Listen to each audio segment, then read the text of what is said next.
At the end of the day, it's not about what you have or even what you've accomplished. It's about what you've done with those accomplishments. It's about who you've lifted up, who you've made better. It's about what you've given back. Denzel Washington.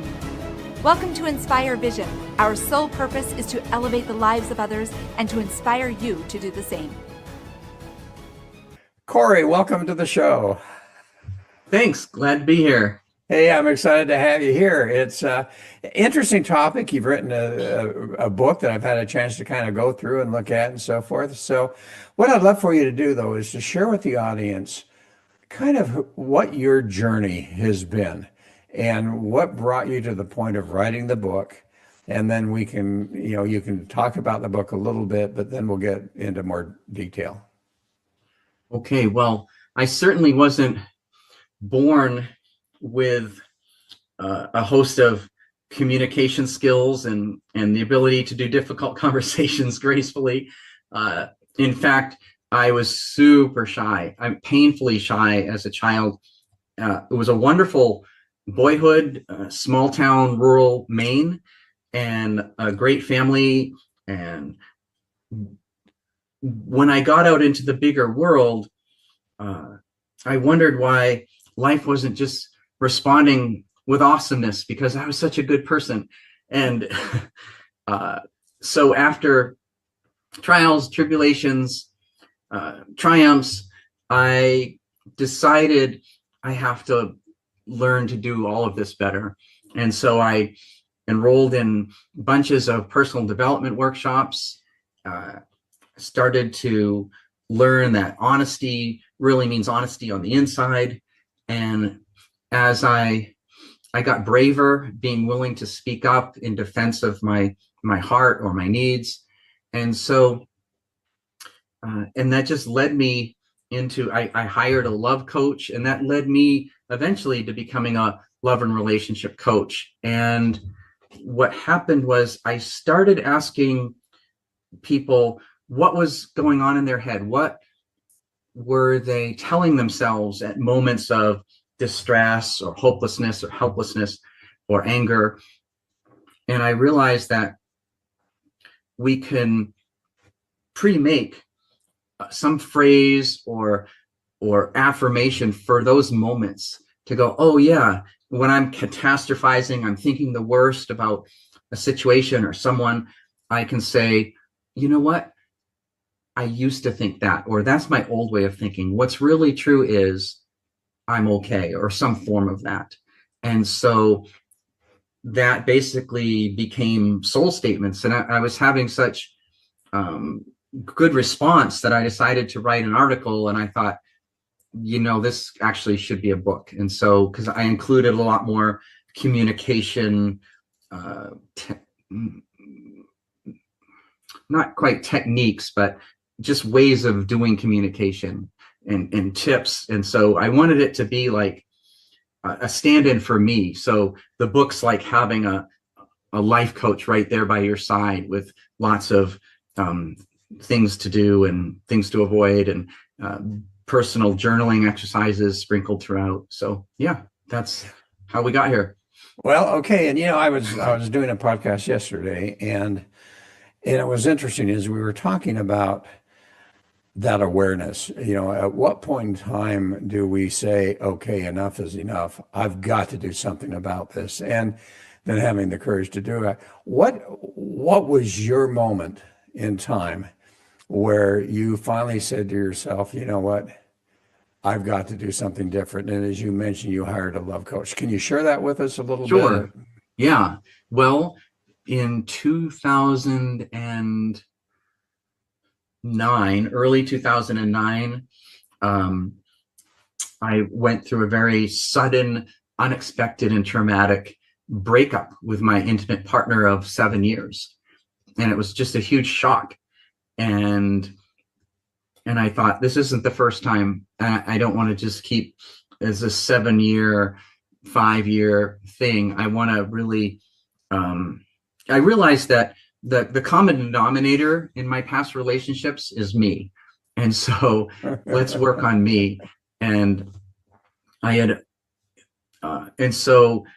and I actually met someone who I was very interested in partnering with, and I realized she needs someone to meet her at a higher level, someone who's more fearless than me, who's more more graceful at bringing up difficult subjects, who is less defended and willing to hear feedback and all this stuff.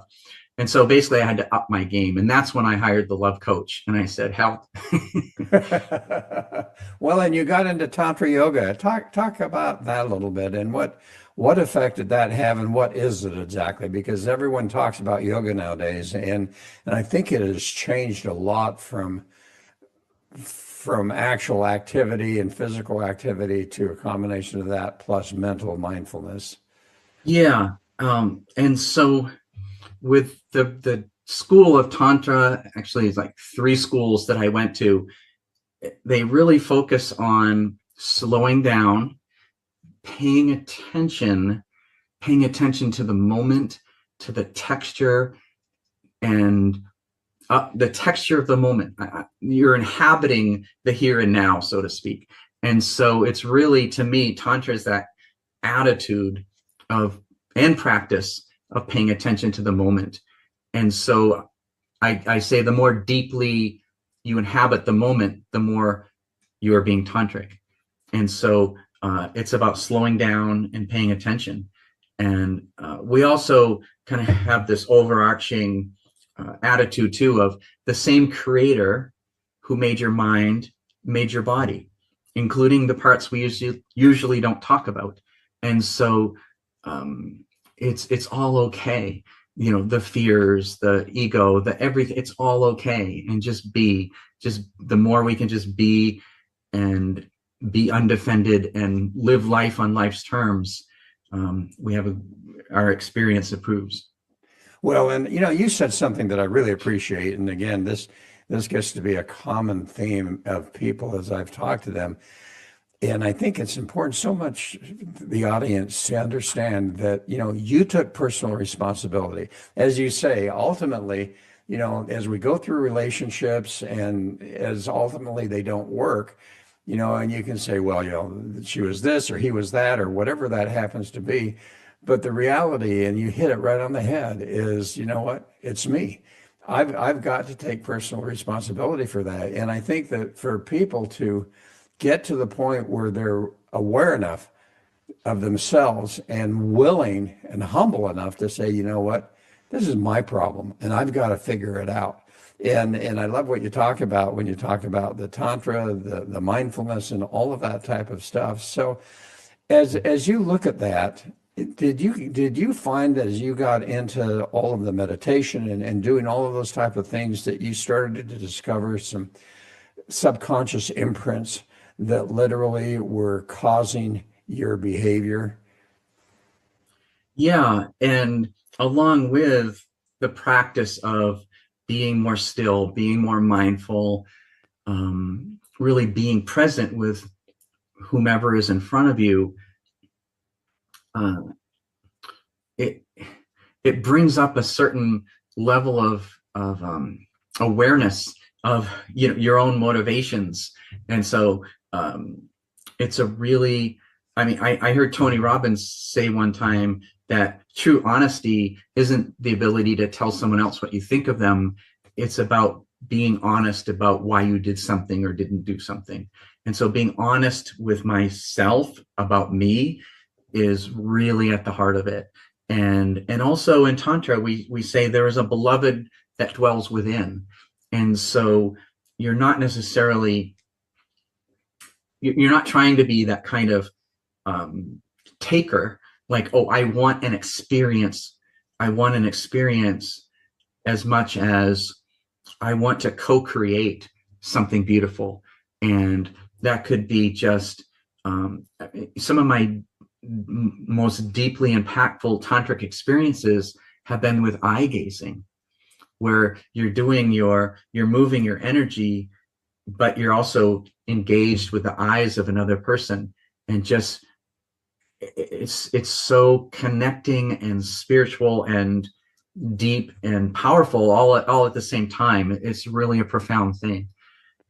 Well, and I think it's really important to understand, and over the years I've begun to really appreciate this. You talk about stillness, you talk about mindfulness, and I think for a huge majority of the people that they really don't even know how to experience that.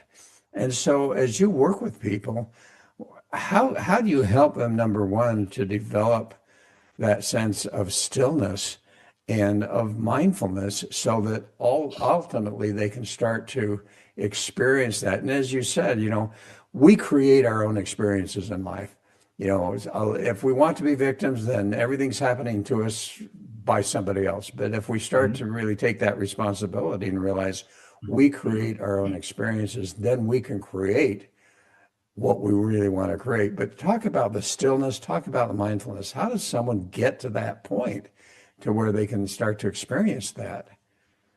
Yeah, I think it's a really good idea to try different things that maybe you haven't done before.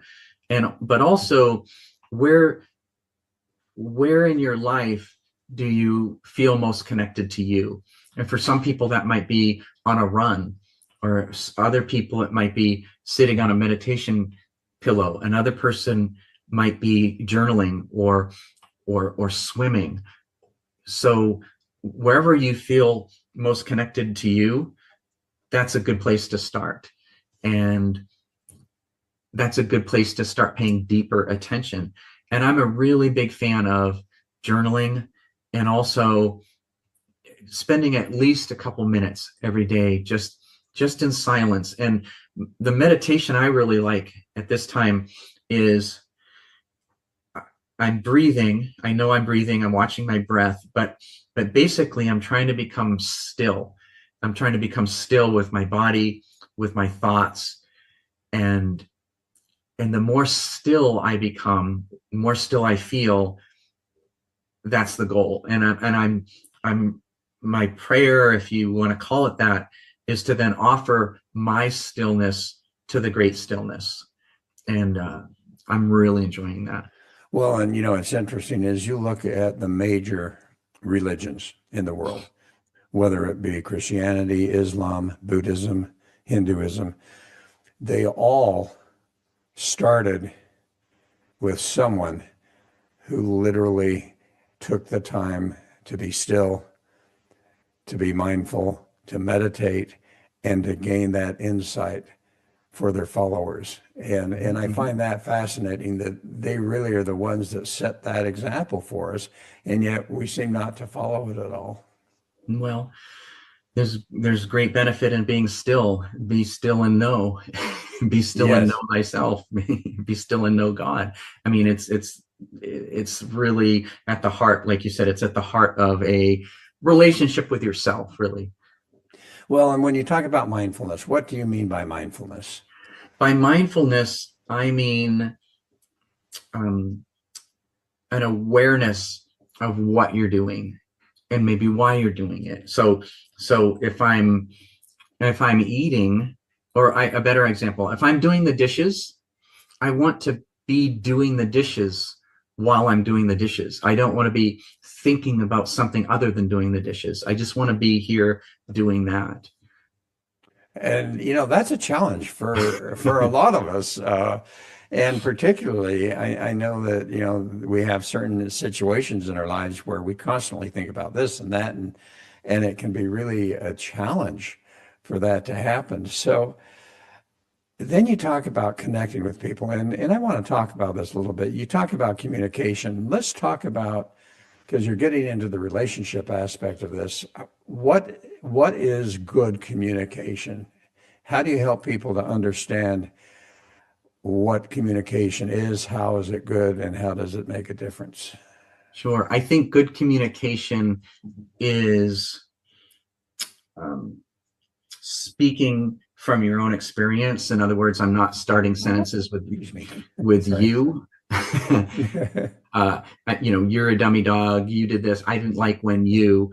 It's more about I. And so, in other words, are you interested in hearing my experience? When such a thing happened, it felt like you know.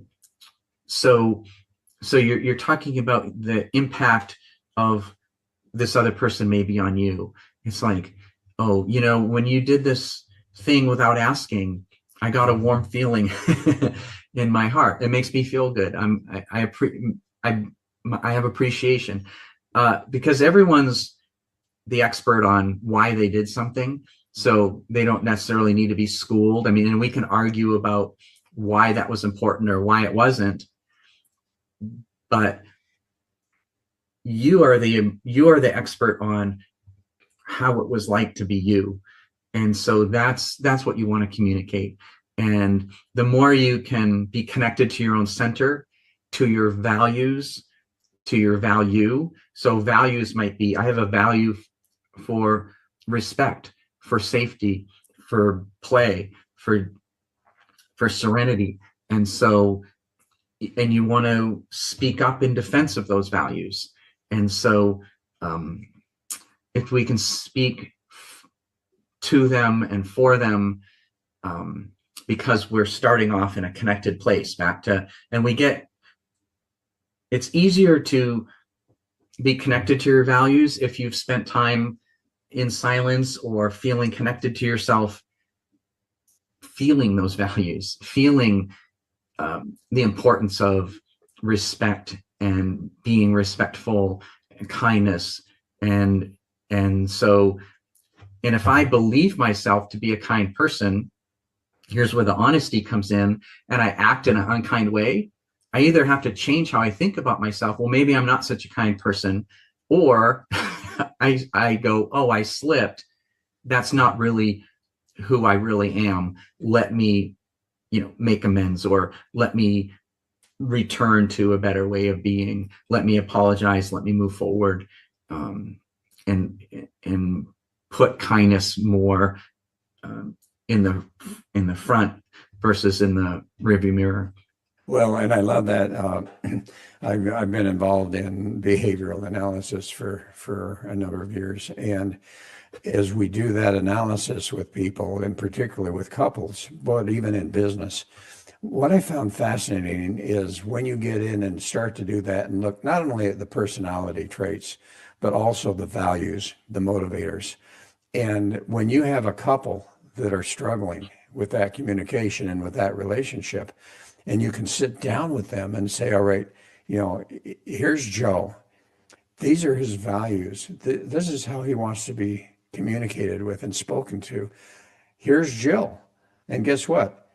This is how she wants to be. And they're not the same. So then all of a sudden, if there's really that true respect, that connection and so forth, then Joe is going to start to realize, when I speak to Jill, I need to speak to her in a way that she appreciates and and feels safe, and vice versa. And so I think you hit it right on the head, that when we can start to open up about our own personal values and be transparent about that, but then also the individuals that we're working with or communicating with are willing to do that also, and we listen, and all of a sudden it's like, okay, I'm not going to talk the way I choose to talk. I'm going to talk the way that's important for them to feel safe. And I think you've hit on such an important point. Yeah. And the thing is, Jill can also say, these are actually the exact words I'd like to hear. Are you able to do that? And Jack can say, oh, those are the words? Wonderful. I can do that. So sometimes men need even a little more coaching at that granular level. Well, they do. And what makes it fun is all of a sudden, if Joe or Jack or whoever is not using those words, then Jill can look and smile and laugh and says, okay, where were those words? And all of a sudden, rather than an antagonistic situation, you start to laugh. And to me, laughter cures a whole lot of ills. Yeah. Yeah. And just the more we're connected to who we really are, beneath circumstance, beneath worry, then we can speak from our values. And that's part of what soul statements do. It's just what's right about me is always available. That's a great soul statement. So when we're screwing up, we can remember that and go, okay, I can get to what's right about me it's available, without a bunch of conversation. I can just go back to realignment, have that kind of emotional coherence with, the capable me versus, the critical me or the other me. Well, and you mentioned, a while ago about ego. And I think that's something really important for people to understand how ego literally affects our life, either for the good or if we are really still and mindful, we don't allow it. Talk a little bit about ego and what your experience has been with that. Yeah. So with ego, um, one anecdote to ego is um, acting as if I'm not the most important person in the room, and making this my companion, whoever they may be, maybe a coworker, making their experience important. And one of the ways we can offer that is through acknowledgement. And one of the things I love about acknowledgement, we can say, oh, I get this is a big problem for you. I see that you're distressed. Well, I don't have to agree that they should be distressed. I can disagree with their whole premise, but I don't have to say that. I can just say, I get that you're distressed. And it's like, yeah, I am. Thank you. So it's just that acknowledgement is a kindness. And I've also heard the word ego as an acronym for edging God out. And it's when I think I'm the most important and my needs, and the times that I get off, shall we say, a little snarky in my own life, are inevitably the times where I'm thinking about me, not about the experience of another person. I'm just Well, and we hold on to things. We want a bigger house. We want this. We want that. I have to be right. And you hit it on the head. So often someone will say something that we totally disagree with. And we have to say, you know what? That's so wrong. Here's what's right. And that is happening now in the country, in the US, so much, and creating such disparity and anger and all of that going on.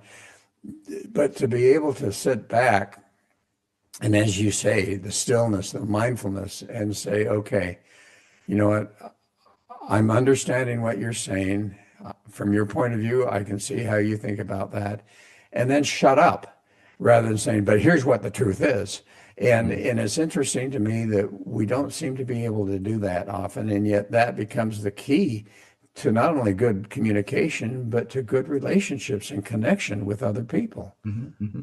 Yeah, curiosity will take a person a long way, especially if somebody did something that I find offensive, or I'm angry that they did this or that. A really good approach is to get curious, especially if it's your child.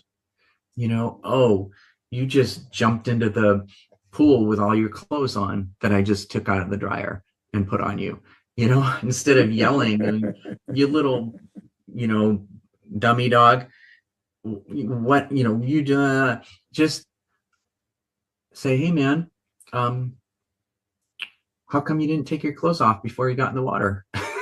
Just see what they have to say. It's a better place to start. Well, and as we get to your book and soul statements, and really those are affirmations, okay? And, yeah. And what I find is, as I've studied and as I've got different certifications and so forth, and we've talked a lot about affirmations, it's interesting that people will use affirmations, but they don't really believe them. Mm-hmm. And so as you talk about that, and as I looked through your book and saw, a lot of the stuff you were talking about, one of the things that came to my mind is, what's the difference between truth versus hope when you start to use affirmations? And then we'll get into that a little bit more. But truth versus hope, how do you create an affirmation that your mind and your soul can believe, rather than an affirmation of hope that you're not sure about? Yeah. Well, you don't want to trick your brain, or attempt to trick your brain, I should say, because your cells know, your bones know, your subconscious knows. And so with a with the kind of affirmation I'm talking of and writing of, you're not trying to inhabit a future state or a desired outcome. You're not trying to will yourself into, a different body or something like that. You're reminding yourself of your own resourcefulness. And so, so you can remind yourself what you're made of, and that helps shift you into a better state. So I can say as a soul statement, I have grit inside me. And I might use that when I'm feeling unsure, or like, I don't know if I can do this or figure this out. You're like, you know what? That's an old thought. The truth is, I have grit inside me. I'm made of tough stuff. And you're like, oh yeah, I am. And so it's just increasing your resourcefulness, and getting you to that, to be aligned with the more empowered you. Well, and as you say that, what comes to my mind is, you say, I have grit and so forth, but the reality is you've got these subconscious imprints that says you're not good enough. You're not powerful at all. Unless you work on those, Yeah. that affirmation doesn't work. Well, you want to counter that I'm not good enough by saying, I used to think that. I used to think that. What's true is, and you've got it right when you just feel more solid all of a sudden.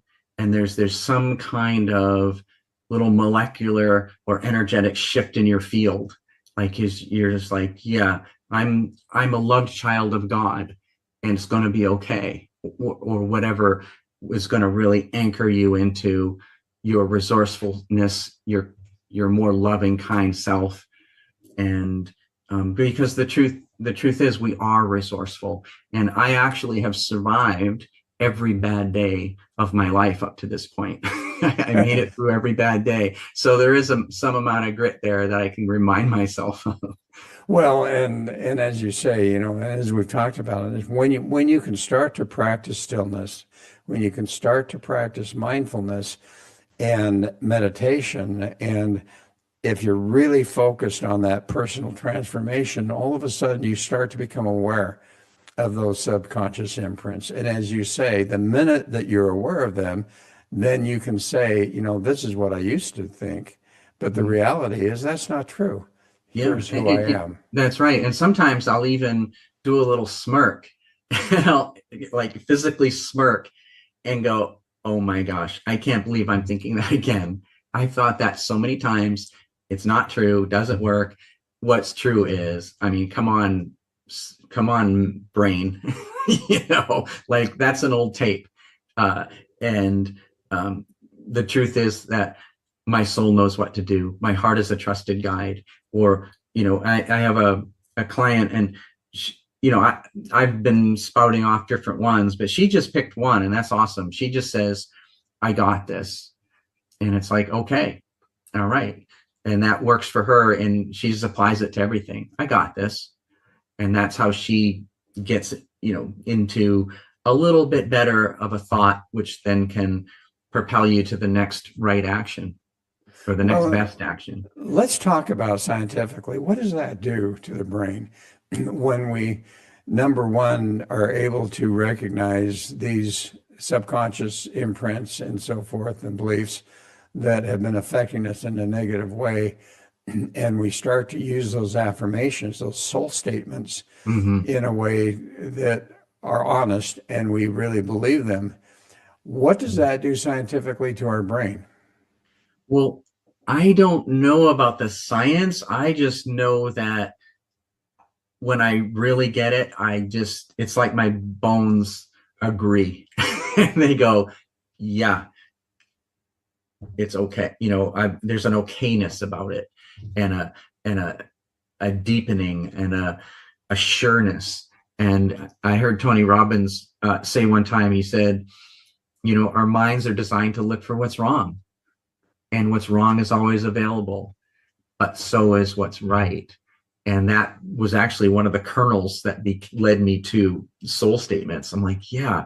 So of course we're catastrophizing, we're angry, we're thinking the worst, we're maybe self-deprecating on the inside, and we can do all that. We're really good at it. We've got plenty of practice. We all have. And we can also script in advance that thing, that statement that counters that's more true actually. And we can go, oh wait, I got something right here in my back pocket. It's like, oh, I got this.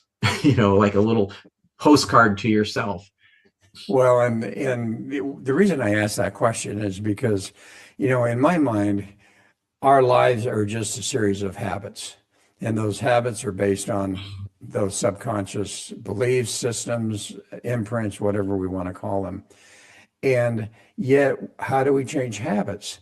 Well, we have to consciously be able to do that. But what happens is you have developed neural pathways that continue to confirm those old habits.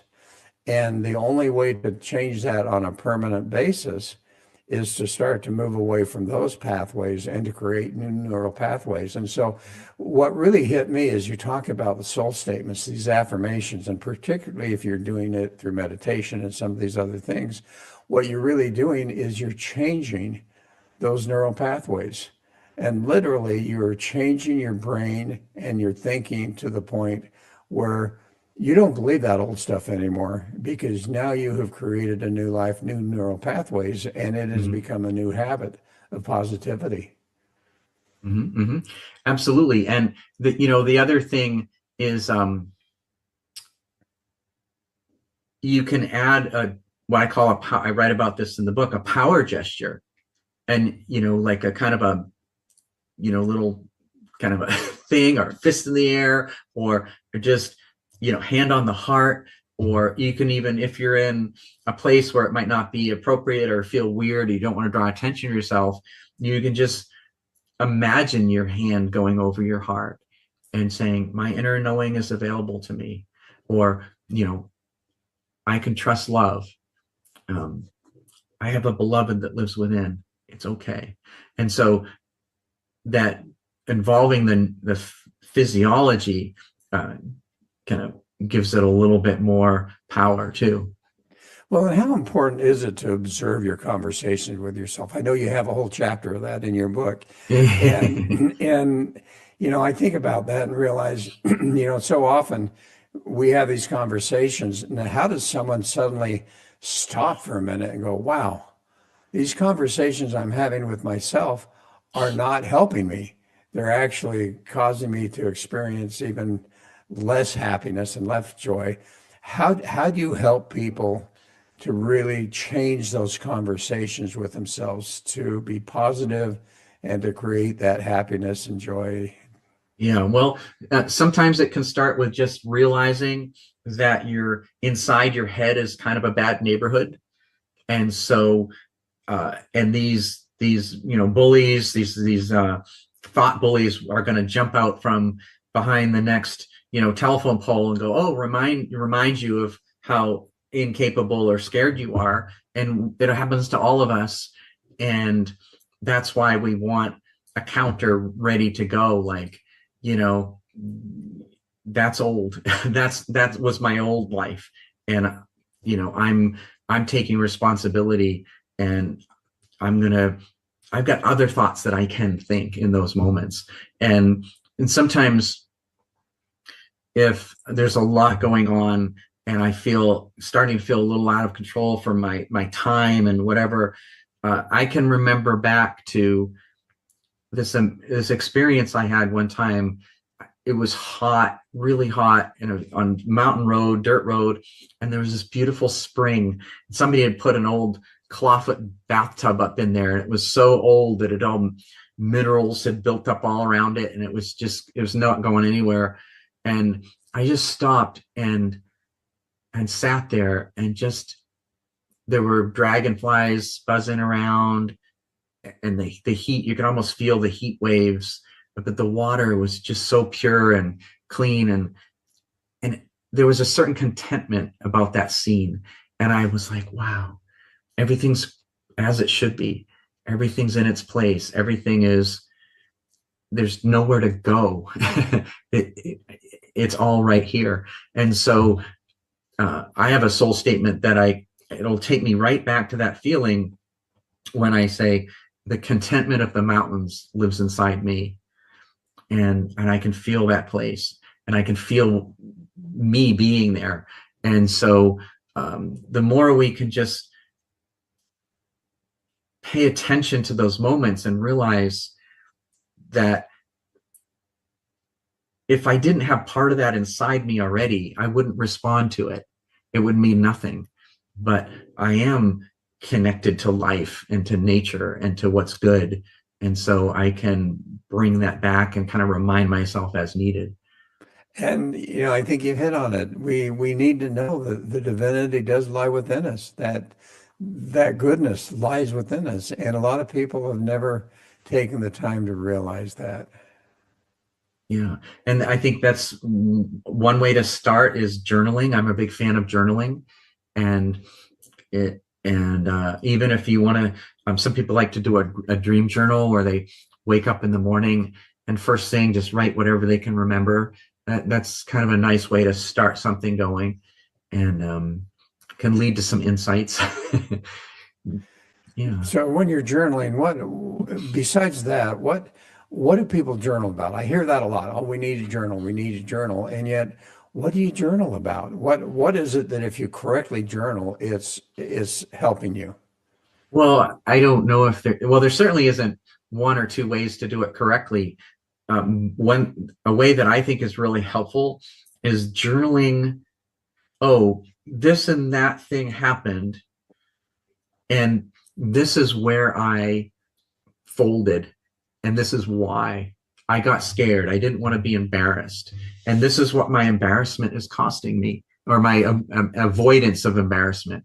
This is what it's costing me, and feel it. And one time my son had called me, and he was crying, and he had gotten knocked out in boxing practice, and he was an aspiring boxer, and he's like, I don't want to have any more concussions. I've had way too many already, and I don't know what else to do. And I told him, well, first of all, you've got an apartment, a girlfriend, a car. You're a man. You got a credit card. It's like, slow down. I said, what you're going to do is you're going to go in the house, drink a bunch of water, and go into your bedroom, turn off the lights, and just lie there, lie in the dark, and let your brain heal. Stay there as long as you possibly can, hopefully at least a day if you can. And while you're there, I want you to feel the agony of this, feel the sorrow of the loss of this dream. And if you can feel the distress and the pain of that, the disappointment, if you can feel that long enough, there's something underneath it for you. And so he did. And what was underneath? What was underneath? What was underneath it is, I don't have to.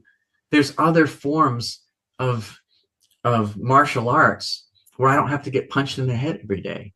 And I can still do my love. I can do jujitsu. I can do these other things that doesn't involve getting hit in the face. And I love this, but maybe I shouldn't be doing it where I'm just like concussion every week. There's another concussion. Well, and that's a great example. I love that. So as we close, what would be that final message that you'd like to share with the audience? I would like to share that you can learn to call up the best part of you in a moment, and that initially the hero and the coward feel the same thing. They both feel afraid, but it's what they do next that defines them. Yeah, wonderful. How do people find you? How do people find your book? Well, I'm at corerelationship.com. I'm also easy to find, Corey Lyon Folsom on Instagram. And on my website, corerelationship.com, there's a page to check out my book. There's a whole bunch of info about how I do coaching. There's a couple dozen blog articles I've written. And yeah, but Soul Statements is the thing I'm most proud of. It's got all my best stuff in there. Now, is it on Amazon or any of those It's places? on Amazon, bookshop.org. You can also always ask your local bookstore to order it. Great, great. Corey, thanks so much. What a tremendous insight that you've shared with people. I think that it's so wonderful to see people who are making a difference in other Oh, people's thank you. lives. So I appreciate that. Thank you very much. Well, and folks, thanks for listening. Hope you enjoyed it. This is Dr. Doug saying namaste.